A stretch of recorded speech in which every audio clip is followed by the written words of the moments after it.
I guess we're wired for sound. Is it on? You can hear me okay? All right. Okay. Welcome, everybody. Oh, it's on now. Yeah, okay. Welcome, everyone. We're really glad to have you here, and there's going to be more coming in the rest of the day and tomorrow, too. This is going to be even bigger than last year's conference. This is our 5th transformational conference. And I don't know if a lot of you are new to this. I'm Dolores Cannon, and we're the publisher of the Ozark Mountain Publishing. We started 5 years ago to put the conference on because, we had so many wonderful authors that were writing these wonderful books, but a lot of them didn't know how to go out and lecture and to meet with people. So we decided to start the conference as a showcase for the new authors. Because you can write a book, but unless you get out there and lecture, nobody's going to know what it's about, and they won't buy it. But a lot of them were afraid. Up there, I thought it was echoing. Okay, I thought it was echoing. Whoa, it is. Okay. All right. So that's why we decided to have this, to let our new authors get their feet wet. And as my daughter says, get their feet wet, it's not a little puddle that they're dipping their toe in anymore. It's getting bigger and bigger. So they're really getting their feet wet now to try to come and lecture here. But it's good practice for them anyway. And we've got about 35 authors now, and every year we try to have our new ones that are books just coming out to come here. Then I always have the keynote speakers too. So I think it's good. We're reaching a lot more people. When we started out 5 years ago, nobody even knew what a conference like this was in Arkansas. Nobody has these kind of things.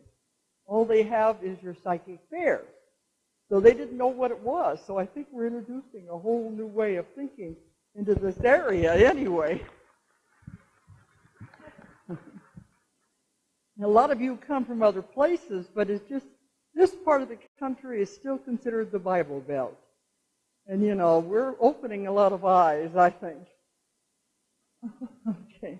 All right. Well, one thing I do want you to do is turn off your cell phones.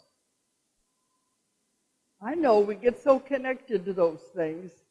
But you remember it wasn't very long ago that in order to make a phone call, you had to go and get a landline and find a phone that was hooked in. And we were able to do that, weren't we? We don't really need to have that phone on all the time. We can go back to, it hasn't been that long ago. So if you want to have it on at all, put it on vibrate, because it's very irritating to have the phones go off in the middle of a lecture. Is it okay on vibrate?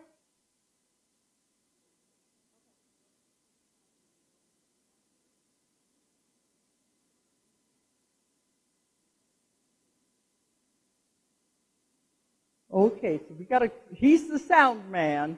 We want to make sure we don't interfere with that. And we would hope you would respect us not to videotape. These cameras now are so small, we don't even know if you're doing it or not. But we have had every one of our conferences been professionally videotaped by Greg, and he does a wonderful job. And we sell those at the end of the conference, or you can have individual speakers. You can pull those out and just buy them if you want. So we would hope you respect our request and not video or record during the conference. Of course, if somebody might do it, that's bad karma. But that's what we're requesting anyway. Keep the phones off and try not to video or to record. Okay, oh yeah. Now, after each lecture, we're going to have questions during the last 15 minutes. And they said if you would use the mic in the middle of the room, come up to that mic and ask questions. And Greg said to be very careful of that camera and to not walk in front of the camera because otherwise he's filming from that. So if you want to ask a question, come to that camera and get in a line there. It's very important to come to that microphone because your question will not be captured on the DVD if you do not.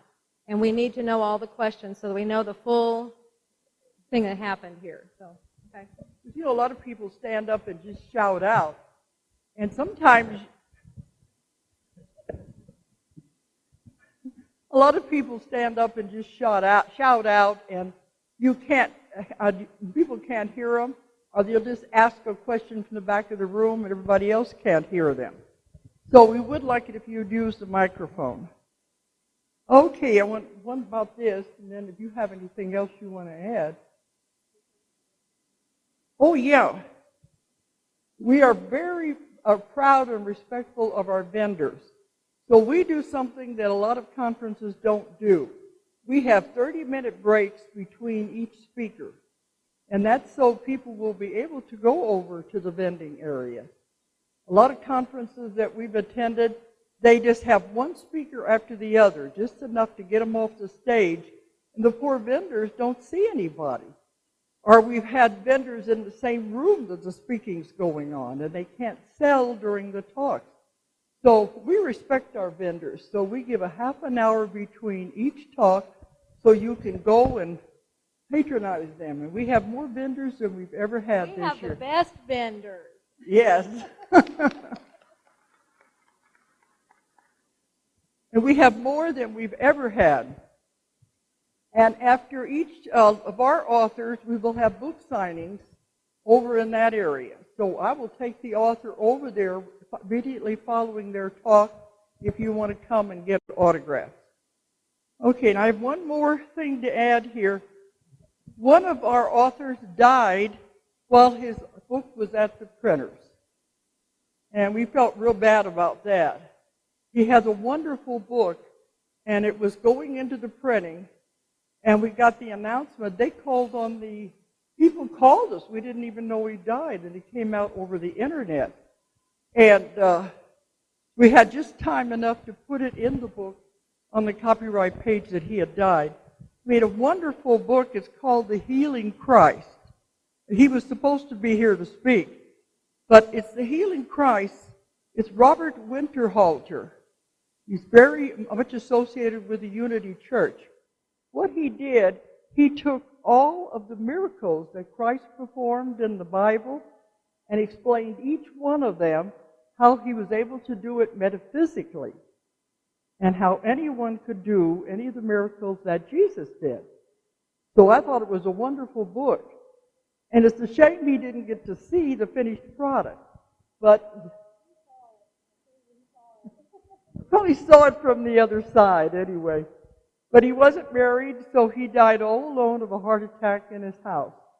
But we have the books here, and we think the Unity Church is probably going to sell them. But that was a shock when here it's ready to come out and they find out that he died.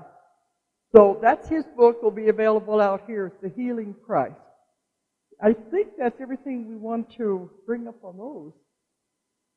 So I guess we're getting ready to put the show on the road here. Okay. Those of you who have attended before know our first speaker, this fantastic lady, Justine Alessi.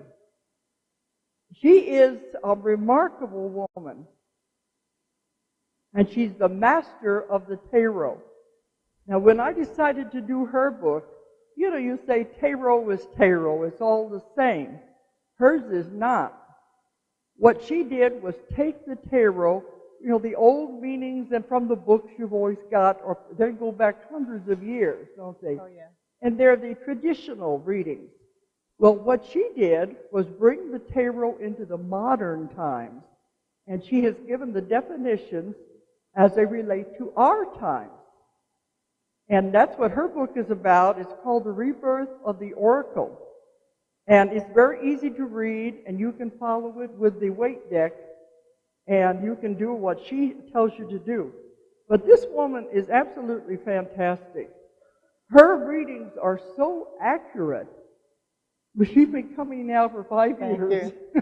She's the only author that we have back year after year because she's so fantastic. But all the readings she has done have been extremely accurate. So we're going to let her be first. She always likes to be first because she will be having a lot of appointments set up. I think it's looking like you're getting pretty full on the appointment. It's getting pretty full, yeah. There's not too many A left. lot of people were already booking before she got here. But hers is not the same tarot that you've had before. This is something totally different. And you said you've done about 150,000 readings. She teaches her classes on how to do this, and it's something totally new, and it is extremely accurate. So we're going to let her take over. Justine Alessi. Thank you. There's her book. That's just my notes. Okay, thanks, Laura. Wonderful to be here. I'm excited to be opening the conference. I hope that I can entertain you for an hour. There are a lot of facets to tarot that have not been brought out in recent years. 20 years ago, I was working as a librarian, and a young man brought a deck of tarot cards into my office, and he threw them on my desk, and he said, "You can do these." Well, I never saw tarot cards in my life. I didn't know anything about them. I was brought up real strict Italian Catholic, and you didn't do tarot cards. So I looked at them, and I understood them, and I didn't understand why I understood them, but I did.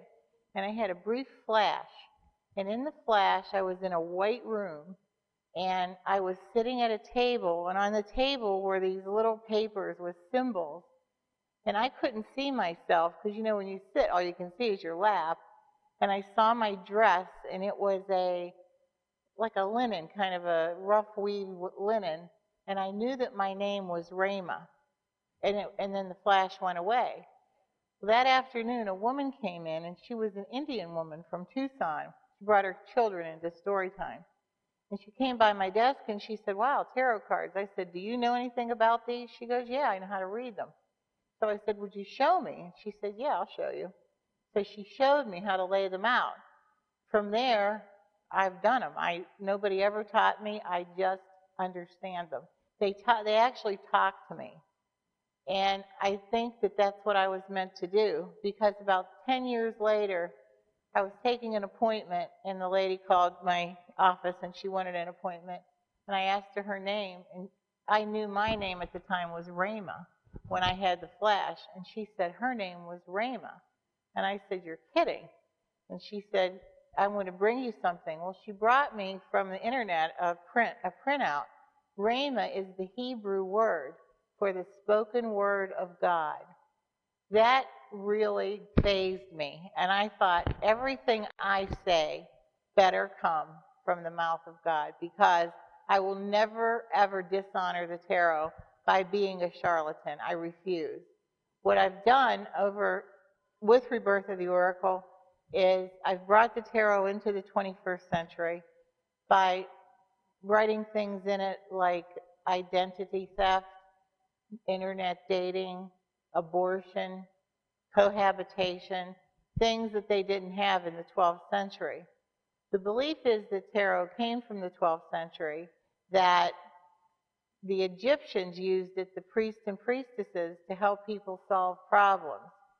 Correct tarot reading is not me putting cards out saying, "Oh, you're going to meet a dark, handsome stranger." That is not tarot reading. That's gypsy fortune telling.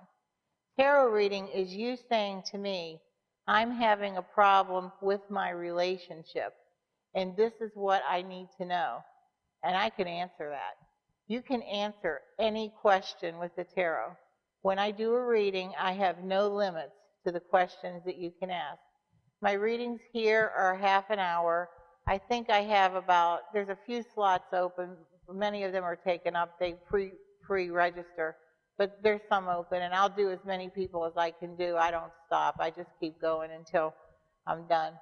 But I think you would enjoy a reading. It's a different experience. It's not the same kind of experience that you may think that you find at a fairgrounds or at a carnival. Tarot is very, very sacred to me. And it's a tool. It's all that it is. You can change it. I tell people nothing is etched in stone. The cards will tell you the way your life is going to go in any given situation if you just leave it alone. But it will also give you alternatives. It'll say, "But If you don't like this, then do this. And you will always have an answer. Never should you leave a tarot reading without an answer. The other thing, if you go to a reader who says somebody's going to die, yourself or your mother or your child or whomever, my recommendation is that you get up and you walk out of the room. The reason is the death card in tarot has been exploited for centuries. The death card has never meant physical death, never. The death card is actually better translated as transformation. What it means is that you're going to go through an event that will change all 4 life areas as defined by the tarot. Those 4 life areas are love, money, power, and work. And when all 4 of those areas change, you're in a death card. Most people's first death card is graduating from high school. At that point in their life, they start to make decisions. I'm going to go into college. I'm going to go into the service. I'm going to move with my friends to California. They're going to make a change, a big change in their life. Marriage is a death card, as is divorce, having children, moving across the country, changing careers. If you win the Powerball lottery tonight, that's a death card because it will change everything in your life. That is all that it means. And don't let anybody tell you otherwise, because nobody has researched tarot more than I have. It's all I do. It's my passion. The other card in the tarot that confuses and frightens people is the devil. Many fundamentalist Christians will say things like, oh, the tarot's evil, the devil's in it. The devil in the tarot is not Satan. The devil in the tarot is rather the demons that we fight within ourselves, what we do to ourselves to prevent our own growth. For most human beings, the card represents anxiety and fear. Anxiety and fear holds more people back than all physical problems combined. Greed, anger, envy, grief, doubt, the need to use drugs and alcohol, obsessive relationships, these are devil cards. I will tell you that for the most part, it is fear and anxiety. I see more people stumped with their life because they won't make a tiny little step. My job as a reader is to encourage them to make the tiny little step because it'll show up in your reading. And it's amazing how liberated many people are because of a tarot reading. I've influenced quite a few people in my life. I've done thousands of tarot readings, and I try to influence people the best way I can. I've had some kind of fun things happen, and I had some really neat stories. One of my favorite stories involves an older woman. She was in her 70s, and she came to me, and this is the tarot reading I say helped come true. I helped come true. I read her cards, and I said, you're going on a long journey across the water, and you're going to be reunited with a man you haven't seen for many years. Well, she started to cry. And she said, I haven't seen my brother in 37 years. We had a falling out when our mother died, and he moved to Germany. And I said, well, why don't you look for him? You know, well, she didn't have a clue. At the time, not everybody was internet savvy, and I don't think she would have been because if she were alive now, she'd probably be in her late 80s. But she wasn't internet savvy, and I said, well, let me help you. I said, what's your brother's name, and where did he move to in Germany? And she said Frankfurt. So I got a map of Germany. I looked up the name. I looked for anybody that was near that little town, near Frankfurt, and there was a little town near there with a man with the name. I wrote him a letter. I said, if this is your sister, she would like to hear from you. 3 weeks later, she called me in tears. It was her brother. He turned out to be very wealthy. He sent for her. She flew across the water. Of course, she went to Europe. She stayed with him for a month. I guess they had a wonderful reunion. So that one I helped along the way by finding her brother for her. But how do the cards know she has somebody she's not on good terms with in another country? And that amazes me. How do they know? Because if somebody said that to me, I'd be like, I don't know what you're talking about. I don't know anybody in another country. But that's how it worked for her. I also had one young man, he was in his 30s, and he had the cards of a millionaire. He always had them. And I say to him, by the time you're 35, you're going to be a millionaire. He said, how? I said, I have no idea. I said, all I know is that you have a huge money card in that time frame in your life.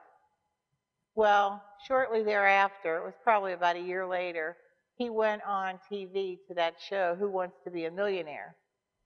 And he wanted to be one. He got to the last question, and he was afraid he wouldn't know it. But then he said, all I could think of was you telling me by the time I'm 35, I'm going to be a millionaire. So I did the last question. Well, he got it right, and he was a millionaire. And he says that's all he could think about was that tarot reading. And I was the first person he called when he got back to town. And he was a millionaire. So that was, I guess there was nothing in the tarot that was going to tell me he was going to be on a TV show and win $1 million. So I can't know that. I can tell if it's luck, though. I've had, in the thousands of readings I've done, I've had 4 or 5 people with major luck cards, major. And what it is, it's a card called the Ace of Pentacles, and it has to be next to the Wheel of Fortune. So the odds of the cards falling like that are like 1 in a million. Well, they fell like that for 4 or 5 people, and they all won $100,000 or more. But for the most part, people don't win money. I might tell you when I read you, you have a little bit of luck in November. I use zodiac time. I use like November 20th to December 20th for Sagittarius. Tarot's read in zodiac time frame. But for the most part, nobody's going to win $1 million. But you never know. You may be one of the few that is.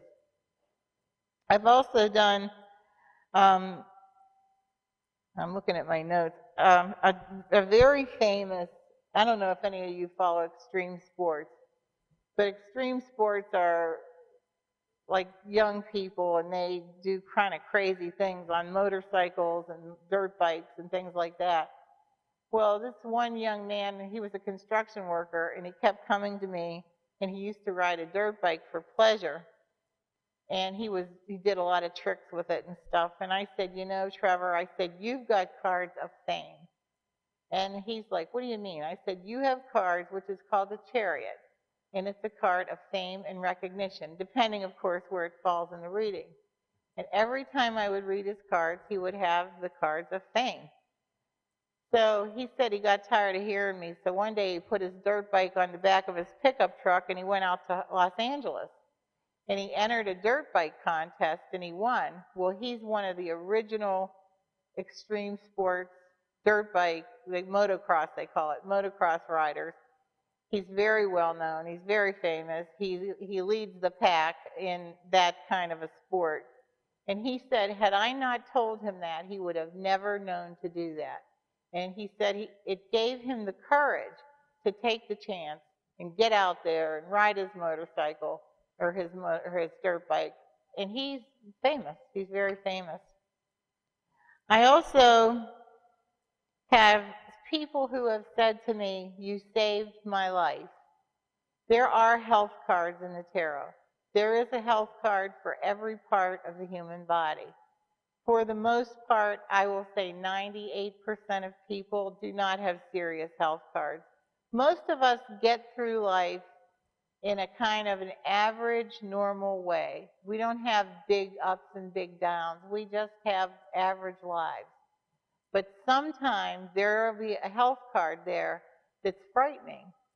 And there are 2 that actually bother me. One is the one that portends a bondage illness. A bondage illness is something like rheumatoid arthritis or lupus or multiple sclerosis or something that's going to keep you from growing. It's never going to get better. That's one that I don't care to see. And I see it. And the other one is cancer. And there is a card for cancer. So the one woman, I'd done her cards for probably 15 years. And I said to her, when is the last time you saw your doctor? And she said when her son was born. Well, her son was 20 years old. I said, you need to go to the doctor. She says, you're scaring me. I said, I don't mean to be scaring you. I said, but I don't like what I see here around your female organs. I said, there's something that's not right. I said, it could be some little thing. It could be menopause for all I know. I said, I don't know what it is, but I know there's something wrong. So she went to the OBGYN, and I got a message on my telephone about 2 weeks, 3 weeks later, and it was her, and she said, if you weren't always right, I wouldn't be sitting here with a hysterectomy. She had cervical cancer, and it was in the cards. So if I tell you something's wrong, I don't do it to scare you or to have power over you. I tell it to you because it's there. What you decide to do with it is what you decide to do with it. My recommendation is because of past history and seeing the cards and what they do, I would think that if I told you to go to the doctor, you'd go. I had another woman who had stomach cancer, same story. She had, not stomach cancer, colon cancer, same story. I told her to go to the doctor, and she ended up with colon cancer. And they're both fine today. This happened years ago. They're both fine today. Their cancer was cured. But they said because of the cards, they would have never gone to the doctor had I not said that. So if you're a reader or you're a querent is what metaphysically they call the people that ask for readings. As you're giving a query, you're giving a question. No matter what you are, a reader or querent, you have to walk carefully with people. These are people. These are not just some customer that you're going to do and you're not going to see again. I have a 94% repeat business. And the reason I have such a repeat business is because I don't scare people. I don't believe in it. Tarot, if you use it correctly, is used to help you motivate your way through life. There is nobody out there who can't learn to read tarot, at least enough to help yourself. And this is where we go to my book. My book is very, very easy to read. I think that the software that I had when I checked the reading level was 12th grade. So if you graduated from high school, you can understand my book. And it gives you a little layout. There's a spread you can do for yourself. It's just 3 cards. Now the spreads I do are 50-card spreads, which I wouldn't expect. It's not even in the book. I didn't even put it in there. That's not for like a person who's just learning to practice. But there are 3-card spreads called issue, action, outcome. And you can actually read for yourself by pulling cards, issue, action, outcome. Just take the book and look up what it means. It's very, very simple to do. A lot of times I have people who tell me they will not make a decision without consulting the cards. And they'll usually come to get a card reading. I have a lot of business people like that. And I have people who ask me for help in choosing their stocks, ask me for help in deciding which home to buy. I've actually had somebody ask me if it was okay to have another baby. I said, go ahead. I don't know. I didn't know, there was no card for that. But what you can do is you can find out anything you want to find out. And I highly recommend that everybody in this room get themselves a deck of tarot cards, because the comfort level that you receive from them, especially in these times that we're in, is enormous. It's absolutely enormous. I have people who take 1 card a day and they focus on that card. They'll meditate on a card.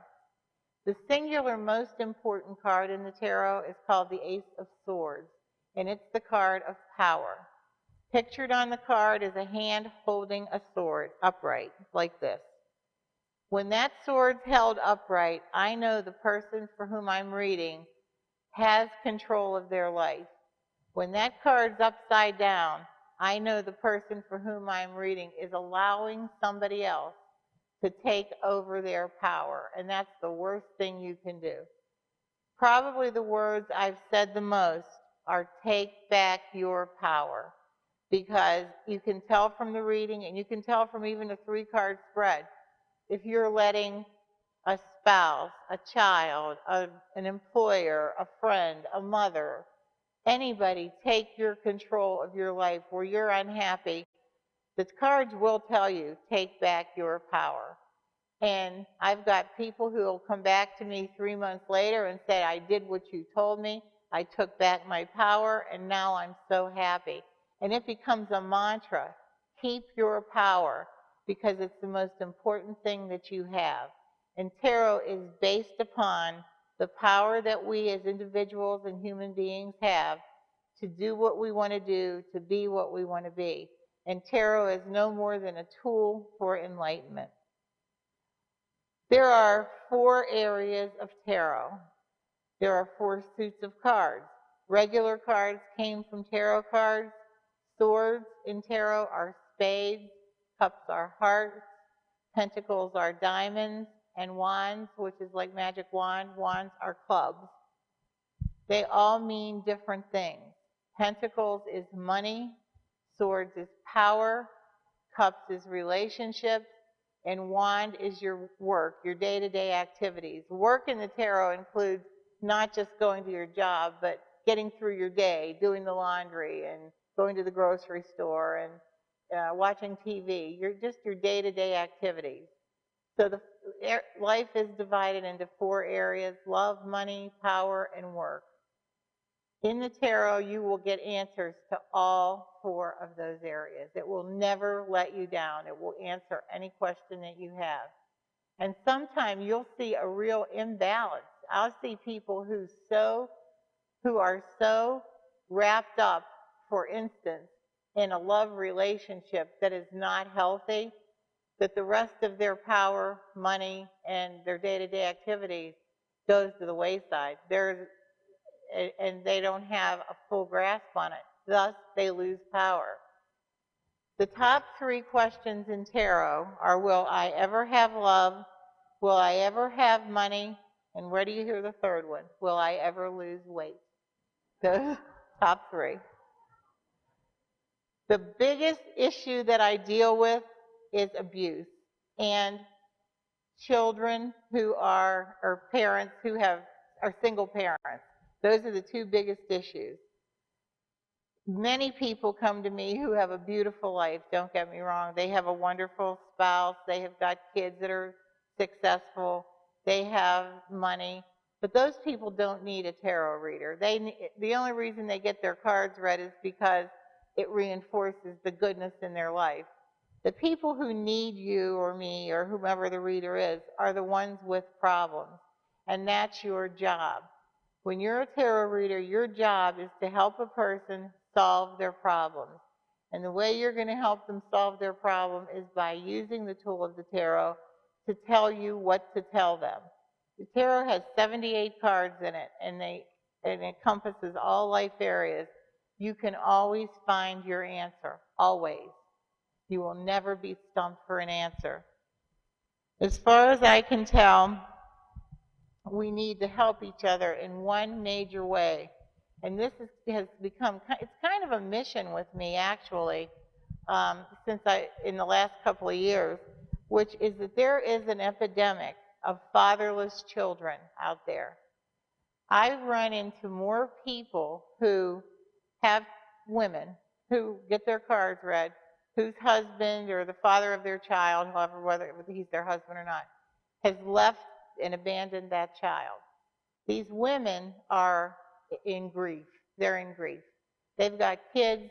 The kids, their heart aches for their kid. Their kid doesn't have a dad to take them to the father-son banquet. Their child doesn't have a dad to take them to Cedar Point or Disneyland. The child doesn't have a dad to share what a child and a dad should share. Part of my quest is to ask the men in my audiences, and I don't get a lot of men in my audiences, but I get a percentage. If you ever have a chance as a man to do a little something fatherly for a child who doesn't have one, please do it, because it means everything to that child, everything. And it means everything to that mother. Maybe your children bring home a friend whose mother is divorced and doesn't have a dad, and you're going to go on a family picnic. Take the other kid with you, because it matters to that child. It is and I am predicting that in the next 15 years, the problem area that I'm going to see are these kids who have been abandoned by their fathers. Those are going to be the ones that the big question is going to be about relationships, because they don't have a father figure. So if any of you men have an extra spare 5 minutes, please give it to a child, because they need it. One of the things that I do is I'm able to tell people what their card called a significator is in the tarot. And there are also 6 cards called signatures. I'll do the signature first. It's something new. I just developed it over the last year. I chose 6 cards out of the tarot that have strong personality traits. Number 1 is the Emperor, which is father. Number 2 is the Empress, which is mother. Number 3 is the Hierophant, which is the counselor. Number 4 is the High Priestess, which is the goddess. Number 5 is the Lovers, which is Raphael, the archangel of healing. And number 6 is the Three of Pentacles, which is the teacher. What I found through experimentation, when I'm doing readings, I do a lot of experimenting with my own thoughts, with what the universe puts in my head that I should be doing. I do a lot of experimentation. And one of the things I experimented with was by taking these 6 cards are in a reading. I don't pull them separate. I leave them in the deck when a person gets their cards read. The first one of these that falls down in the reading, no matter where it falls, the first one of the 6, I use that as the person's signature energy. And thus far, it has been 100% right. It has not failed me once. Say I pull your card and the Three of Pentacles comes. It's teacher. I would say to you, your job, the signature you could sign on every card you write to your friends and family member is teacher, because you are asked and called upon to teach. It isn't necessarily standing in front of a classroom. That's not it. It's that you're the one that people will say at work, will you train this new person? Or you might want to teach your granddaughter how to crochet, or you might want to teach your spouse how to dance, but you get put into a position of teacher. It's never been wrong. So that's something I'm working on now. So if I do a reading for you, I will look for your signature energy. The other cards are the significator cards. Significator cards are the court cards. And one thing I did with Rebirth of the Oracle, and the thing that makes it different from every other book, is that I have a full archetypical profile on all 16 court cards.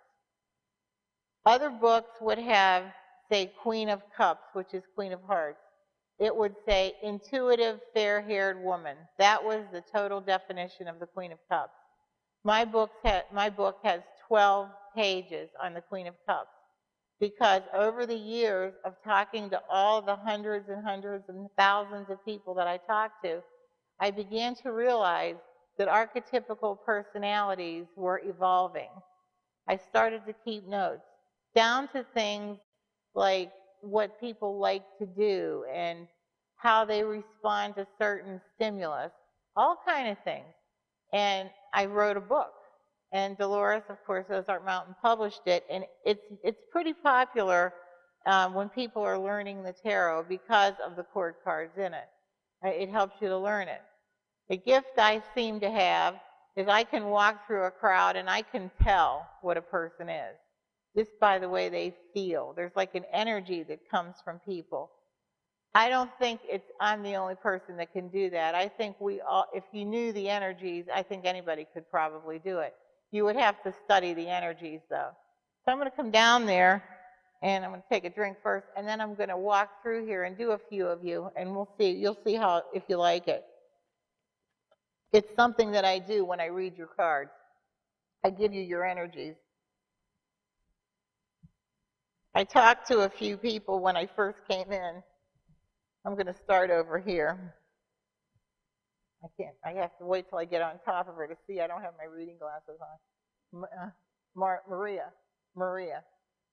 Maria feels like a Queen of Cups. The Queen of Cups is a Queen of Hearts in a regular deck of cards. She is my love queen. Not because you get so much, but rather because you give so much. The Queen of Cups is non-judgmental of other people, has an unlikely assortment of friends, people that wouldn't be friends with each other, but they're your friends because you believe there's good in everybody, even when there isn't. The bad part about being a Queen of Cups is that you draw people who need fixed. Queens of Cups draw the bad boys. They draw the alcoholics. They draw the people with emotional problems. You're a Queen of Cups too. I can tell looking at you. Yeah. They're the ones that draw that into their life. They're also the ones who are most apt to be able to read the tarot. The reason for that is they have an open mind. Queens of Cups are very open-minded people. They don't judge, and they don't get too flustered by much of anything. They just figure out it's the way it is. Does that sound like you? Yeah, I thought so. Now, this is interesting. Jessica last year was a Queen of Cups. But this year, she's not. Now, sometimes you can change. You'll slide between two. She's now, and I talked to her before I came up here. She's a Queen of Pentacles. I said, you feel different. You feel like a Queen of Pentacles. Well, the Queen of Pentacles is the Queen of Diamonds, and she doesn't want people who need fixed in her life. That's the last thing she wants. She wants somebody who's together, who has a drive, who has a future, who has an intellect, and somebody who's not going to drag her down. Well, apparently Jessica had a boyfriend last year while she was a Queen of Cups, a husband last year who, while she was a Queen of Cups, who dragged her down, and she must have got rid of him because she's working on it, because she has a pentacle feel. And that feel is like, I can feel her, and she feels like she's about herself. And that's probably, I would say, of all my queens, the healthiest queen to be would be the Queen of Pentacles, because she has a great deal of self-motivation, she has a great deal of self-confidence, and a great deal of self-love. There are three ways to get to be a Queen of Pentacles. One's you're born one. One is you're so spoiled as a child and your mother and father totally ruin you and make you one. Or or a Queen of Cups has had enough. I think you are a Queen of Cups. I think you have a lot of intuition. You feel very intuitive to me. And you have very kind eyes. You very much. You're definitely Queen of Cups with a little bit of Pentacle thrown in. You've got both. I don't think you decided which road you're traveling yet. Is that true? Yeah, you're kind of in the middle. Queen of Wands, Queen of Wands, Queen of Pentacles. Queen of Wands is the Queen of Clubs in a regular deck of cards. She is an earthbound queen. The analogy is a tree. You are always there. You are always giving of yourself. You spread your arms wide over many, many people. And people walk right past you and take you for granted because you're supposed to be there. You're a tree. You're the Queen of Wands. The Queen of Wands is the most loved queen in the tarot because her life is spent in the service of other people. She is a healer, a caretaker, a nurturer, and a teacher. And no matter what you do for a living, you're going to do those things anyway for free. So my suggestion is to go be a teacher or a nurse or whatever. So you might as well get paid for what you're doing for free. Queen of Wands is the most loved queen in the tarot. She's the most loved. Animals and children are very drawn to the Queen of Wands. They love her because she gives off a safe energy. What I'm feeling, and what you also could feel if you studied it enough, it's just a matter of studying the archetypes, and you can feel how people are. My thought is that when your energy is so giving and loving, that animals and small children, they feel that instinctively. They know that they can come up against you or by you, and that you won't hurt them, that you will give of yourself to them. And that's part of being a Queen of Wands. You've been a Queen of Wands for a long time. And sometime when a person, she's very wand. And out of her especially, some people it comes off real, real strong. And what I've noticed is the older people get, the stronger the energy becomes. and especially wand energies. There's just so many. I'd say there's more Queen of Wands than there is anybody else. Next to her would be Queen of Pentacles, then Queen of Cups, then Queen of Swords. I haven't found, I've been looking through this group for a Queen of Swords and I can't find one. So I don't think I have any in here, which is not unusual. Queens of Swords are not very drawn to the tarot. They're political people. They're power source people. They're people who demand a climb to the top. Hillary Clinton is a Queen of Swords. Well, I can't imagine Hillary Clinton being here. It doesn't make so. I'm probably not going to find too many Queen of Swords. I can come through and I'll do a few of you, but if you do get your cards read or you come by me anytime during the next 3 days, ask me. I'll tell you what you are. I don't mind doing that. It only takes a second. This is the Queen of Pentacles right here. This is a perfectionist. I can feel her energy. If her name's on it, it's done right, right? Yeah, because it's got to be. I can see where you would drive yourself. And that's a pentacle trait. This man is a King of Wands. He's the good guy. The King of Wands is the one that your mother wants you to marry because he goes to work every day, never misses, even if he's half dead. He takes care of his wife, his children, his family, his home. He's alpha. When you're married to a King of Wands, you don't have to cut the grass. He'll do it. And he's just the good guy. And I've been married to one of him for 41 years. So if you read that chapter in the book, the King of Wands chapter, it's actually my husband that I wrote the chapter about. So back here, I have a King of Cups. I don't know your first name. Jim. The King of Cups, he holds a lot inside of himself, but he's a very deep thinker. Kings of Cups are quite intelligent men. And they don't talk about it, they don't brag about it, they don't throw it out there. But they're like the quiet.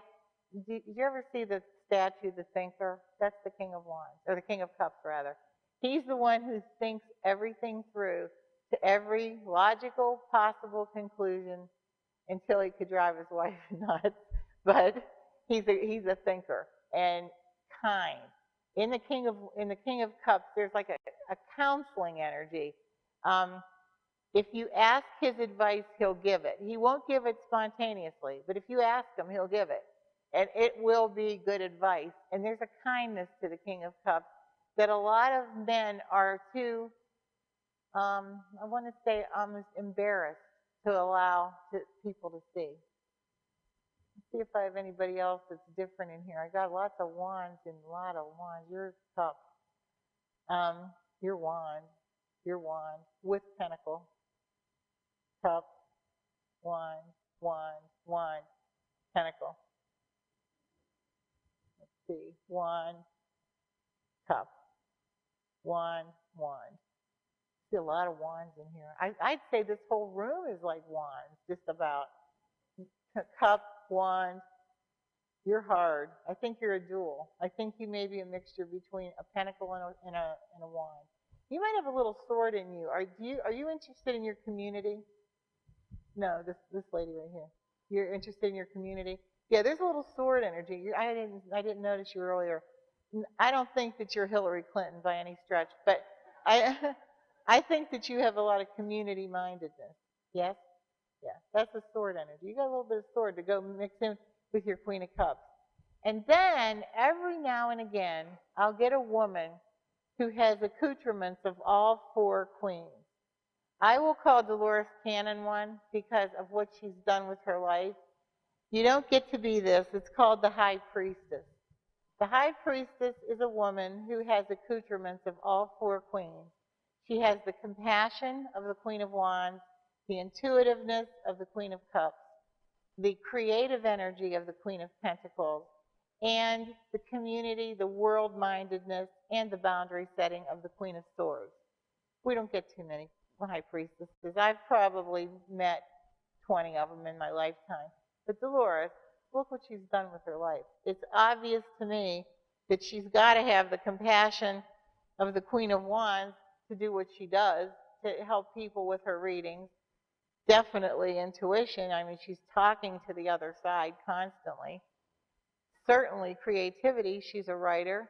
And of course, community mindedness. Look where we are. So they're in the High Priestess. We don't get too many of them, but once in a blue moon you'll meet one, and sometimes it'll just be it doesn't mean just people who are famous like Dolores. Sometimes I'll have an ordinary housewife who doesn't even work who'll come in, and she'll be loaded with High Priestess energy. How she got there, usually what will happen is she'll talk to me. Her community mindedness, she might run the Women's League. She might be on the city council. She's kind, helps the elderly. There's a lot of ways of being a High Priestess, but there's very few of them. I know there's 7 minutes left, and I'm supposed to answer questions. If anybody has any questions, please ask me now. Anybody? Yes, you have to go over here to this. Is that where they go? Or this one? Oh, here.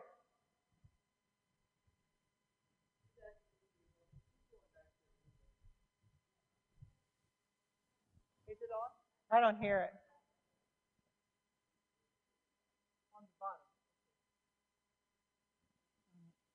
I was just wondering how long it takes to really, if you're studying, become familiar with all of the cards. I would say it takes a year. A year? And within a year, you could be reading them. I mean, it's not something you can just study overnight. My thought is, I would say give every card at least a day and study that card, and then start putting them together and playing with them. They say, and this happened to me, so it might be true, is that when you dream the cards, you're ready to read them. And I remember dreaming the Queen of Cups one time. I dreamed the card, and that's what I am, as a Queen of Cups. And the card floated past me in a dream. And then I felt ready to go out and read for other people. Even though I understood them the first time I looked at them, I still didn't feel ready to read because I didn't know what I was doing. About a year. And like I said, you could read them. Yeah, there's definitely. Yeah. Anybody else? Yes.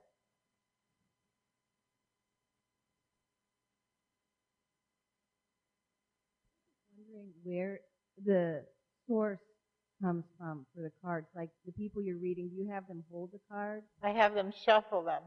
One of the things I don't personally believe in are the telephone readers that you can call up for $3.95 a minute. I don't believe in it, because the whole premise of the Egyptian cards is that your client has to shuffle those cards and put their energy on them. They're symbols, and the symbols are what speak to you. Well, if they don't shuffle the cards to put their symbols on them, how are they going to speak to me? They're going to just be what I put on them. So what I do is I shuffle the cards, I hand them to my client, they shuffle the cards, and as they're shuffling, ask all of their questions. Even if they have 15 questions, I don't care. They shuffle them and ask the questions, then I take them back, I spread them out. Then I shuffle them again between readings for the next person. So what I have developed, there's so many people I live in Ohio, near Cleveland, and there's so many people who want me to read their cards that live in other states. So what I have them do now is purchase a deck of cards, shuffle them, mail them to me. I'll call them, and then I'll read them for them, then I'll mail them back. And I've got a business going like that, because I truly don't believe that somebody can just sit on the other end of a phone and read cards. I just don't believe it. Thank you. Yeah.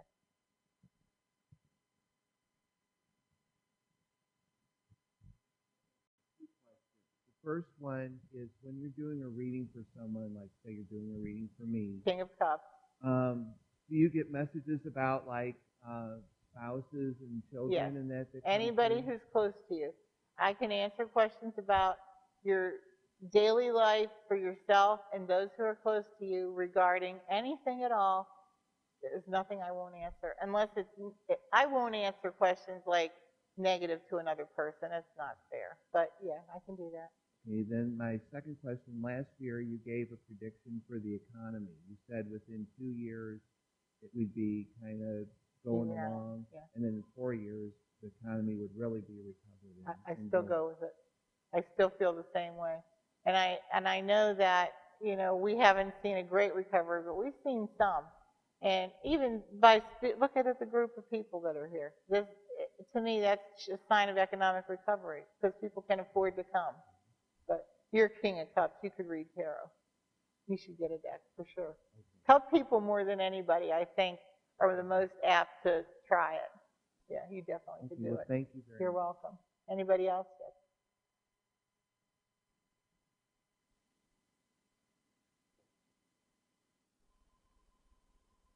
Could you just talk a little bit about the pages? Are they always children, or what sort of energies are associated? Yeah, I can talk. Thank you for asking that. I forgot about the pages when I was talking.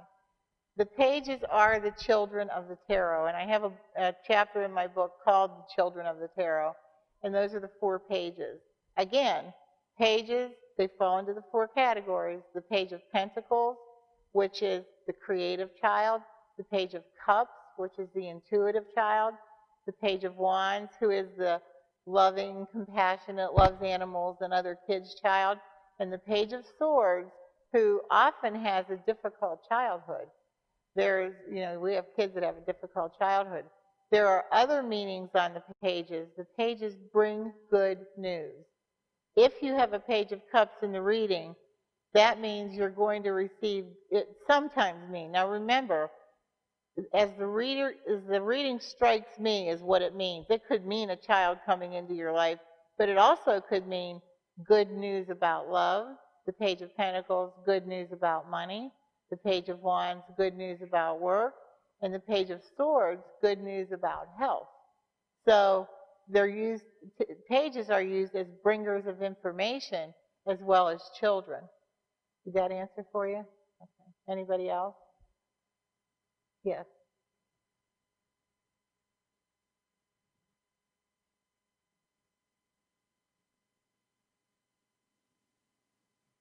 Is there a certain age for when you turn from a page into a queen? Yes.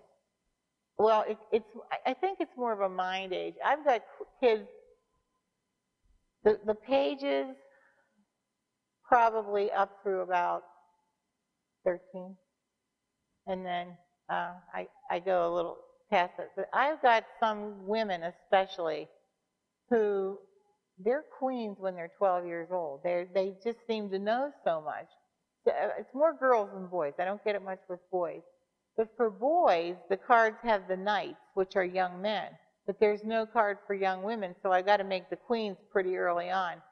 So I'd say about 13, 14 is about the average age. Which one am I at? I'm sorry? Am I a page or a queen right now? I think you're a queen. Queen of Cups. I think you're a queen. Thank you. You're welcome. Anybody else? Well, that concludes our hour together. I'm going to be signing books over here. And I do have some spots left. And after I'm done signing books, I'm going to be at a table out back here, and I'll take appointments to fill in the rest. There's a few spots left if anybody wants their cards read.